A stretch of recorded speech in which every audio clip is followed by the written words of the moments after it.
તો બરોડા ડેરીનો વિવાદ વકર્યો છે। સાવલીના ધારાસભ્ય કેતન ઇનામદારના ડેરીના સત્તાધીશો પર પ્રહાર।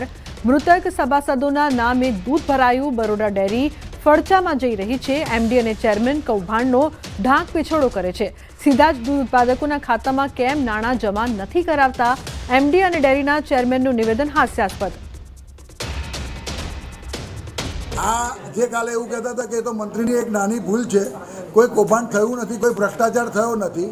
આ ડાયરેક્ટ ખોટા દસ્તાવેજ ઊભા કરવા અને કલમો સાથે એસપી શ્રીએ એના તપાસનો અહેવાલ રજૂ કર્યો છે એ ખોટો હોઈ શકે? મામા મારા વડીલ છે, મામાને મારે એટલું જ કહેવું છે કે મામા, તમે કાલ કહેતા હતા કે અમે ઈશ્વરથી ડરીએ છીએ, ભગવાનથી ડરીએ છીએ, તો મારે એટલું જ કહેવું છે કે ભગવાનથી ડરીને જ વહીવટ કરજો।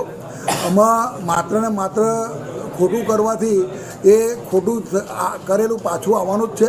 આજે એક વસ્તુ કહું, મારી અપેક્ષા નિયામક મંડળ અને એમડી સાથે એટલી હતી કે જ્યારે મેં મંડળીની તપાસ સોંપી અને મંડળીની તપાસ માટેની વાત કરી ત્યારે આ લોકો એવું કહેવું જોઈતું હતું કે આ મંડળીની તપાસમાં આ ખોટું બહાર આવ્યું છે અને અમે એક્શન લઈશું।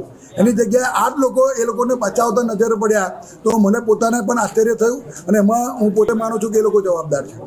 વડોદરામાં વકીલને માર મારનાર પીઆઈની બદલી કરવામાં આવી। વડોદરા કોર્ટમાં વકીલને માર્યો હતો લાફો। ગોરવા પોલીસ સ્ટેશનના મહિલા પીઆઈની બદલી કરવામાં આવી। પીઆઈ CH આસોદરાની પોલીસ કમિશનરે બદલી કરી છે। પીઆઈ CH આસોદરાને લીવ રિઝર્વમાં મુકાયા છે।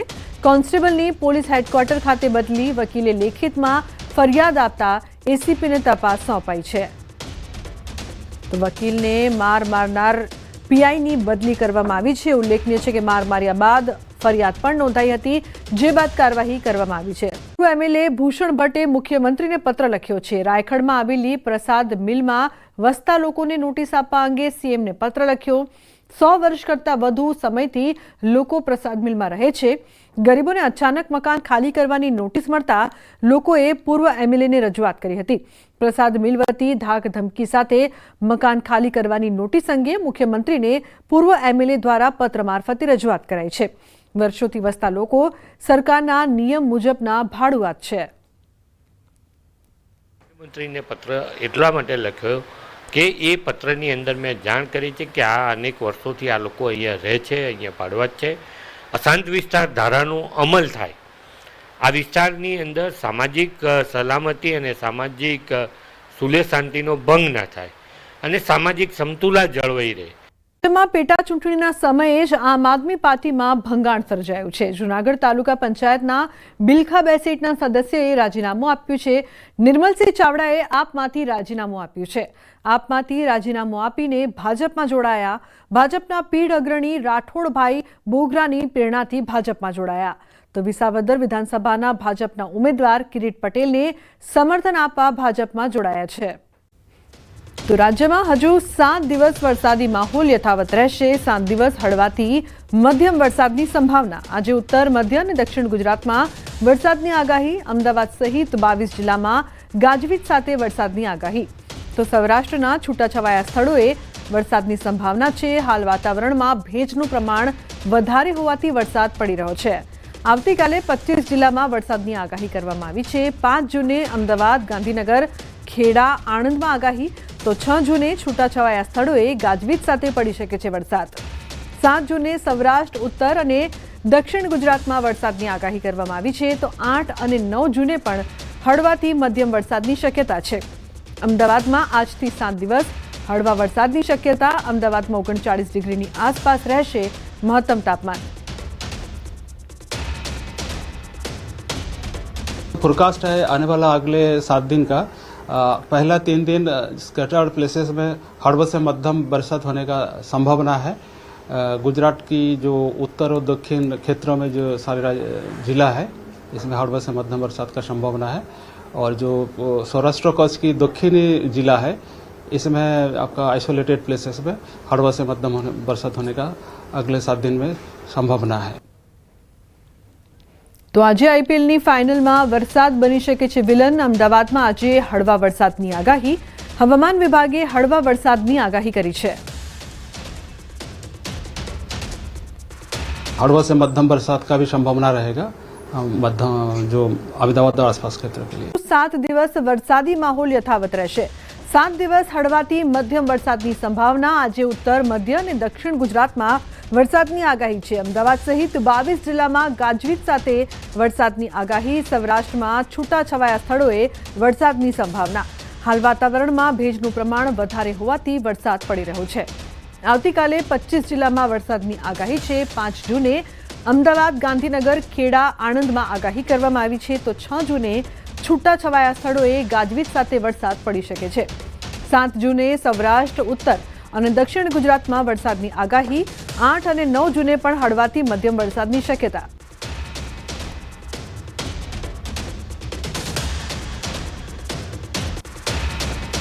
દક્ષિણ ચીન તરફ એક લો પ્રેશર બનેલ છે અને ત્યારે સાયક્લોન બનવાની શક્યતા છે, જેના કારણે લગભગ અરબ સાગરમાં જે ભેજવાળા પવનો જે છે એ સડસડાટ દક્ષિણ ચીન તરફ જશે અને જેના કારણે બંગાળ ઉપસાગરમાંથી જે પવનો વળાંક લઈને દેશ તરફ આવવા જોઈએ તેના બદલે દક્ષિણ ચીન તરફ ગતિમાન થશે. જ્યારે આ વાવાઝોડું ગતિમાન થઈ અને ચક્રવાત બને અને જ્યારે હોંગકોંગ થઈ અને હોંગકોંગ બાજુ જાય અને ત્યાં જઈને નબળું પડી જાય અથવા તો ત્યાંથી દૂર જાય, ત્યારે ફરી પુનઃ જ્યારે બંગાળ ઉપસાગરમાં તેના અવશેષો આવે ત્યારે બંગાળ ઉપસાગર પુનઃ સક્રિય થવાની શક્યતા રહેશે. તો અલગ અલગ ભાગોમાં હાઈ પ્રેશર બનવાની શક્યતા. હાઈ પ્રેશરો બનશે તો ચોમાસું ડિસ્ટર્બ થઈ શકે છે.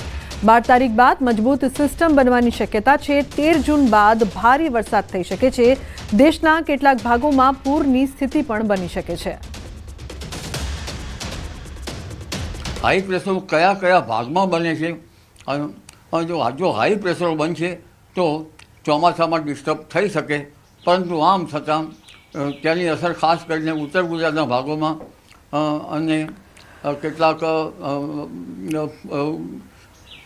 શહેર પંચમહાલના ભાગોમાં થઈ શકે, પરંતુ આમ છતાં તારીખ લગભગ 12 થી 16 ને 18માં મજબૂત સિસ્ટમ બનવાની શક્યતા રહેશે.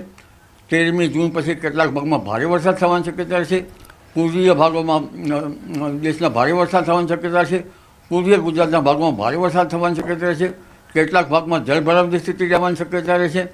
એટલે લગભગ ચોમાસાની ગતિવિધિ 12મી જૂનથી 15-16 જૂન વચ્ચે આવી શકે.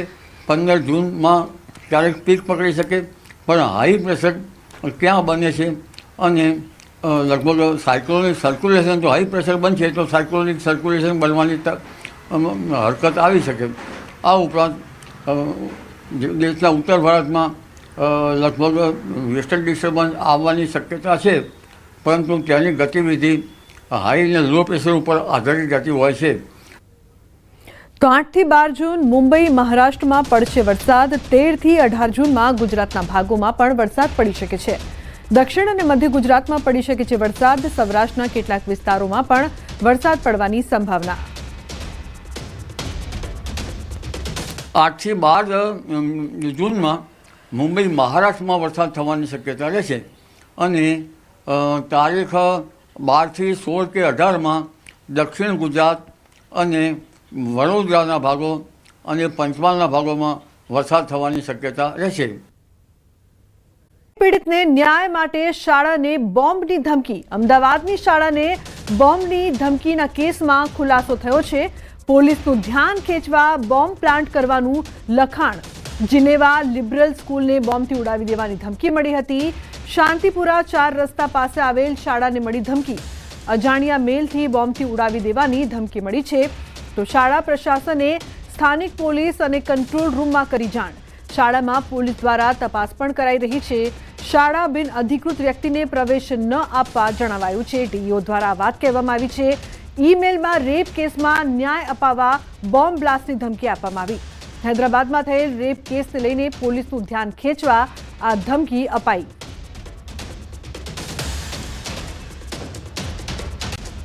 कोई हैदराबाद से था, वो किसी से परेशान था, तो अपने ध्यान को भटकाने के लिए या किसी वजह से उसको पुलिस से परेशान था, पुलिस के अगेंस्ट कुछ लाइन लिखे हुए थे, वो परेशान था, इसलिए उसने एक मेल डाला कि हमारी बात कोई नहीं सुन रहा है, आपके स्कूल को हम ब्लास्ट कर देंगे। જીનીવા લિબરલ સ્કૂલ છે અમદાવાદ શહેરની, ત્યાં આ ધમકીભર્યો ઈમેલ મળેલો છે, તેની જાણ શાળા દ્વારા અત્રે અમને કરવામાં આવેલી છે। સત્વરે અમે શાળાને પણ સૂચના આપી દીધી, શાળાએ પણ એ કાર્યવાહી કરી દીધી છે। શાળાને એલર્ટ રહેવા માટે અમે જણાવ્યું છે અને કોઈ પણ વ્યક્તિને અંદર પ્રવેશવા ન દેવું અને ખાસ કરીને પોલીસ કાર્યવાહી કે જે કંઈ બાબતે થાય ત્યારે સત્વરે તેમાં સહકાર આપવો અને આગળની કાર્યવાહી હવે પ્રશાસન પોલીસ વિભાગ કરશે।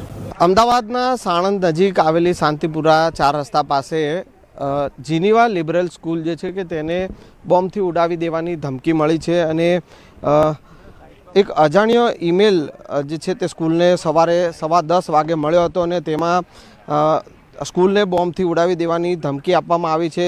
સ્કૂલ પ્રશાસને સ્થાનિક પોલીસ અને કંટ્રોલ રૂમમાં આ સમગ્ર મામલે જાણ કરી હતી અને તેમાં ક્યાંક ને ક્યાંક પોલીસ દ્વારા જે છે તે તપાસ પણ કરવામાં આવી રહી છે કે આ જે અજાણ્યો ઈમેલ જે છે તે કોના દ્વારા કરવામાં આવ્યો છે। જે ઈમેલ આવ્યો છે તેમાં બળાત્કાર પીડિતાને ન્યાય માટે બોમ્બ પ્લાન્ટ કરાયો હોવાનો દાવો જે છે તે કરવામાં આવ્યો છે અને હાલ આ સમગ્ર મામલે જે સ્કૂલના સંચાલકો જે છે તેઓએ પોલીસને જાણ કરી છે અને આ અજાણ્યો ઈમેલ કરનાર કોણ છે તેની વિગત પણ મેળવવાની તપાસ કરવામાં આવી રહી છે।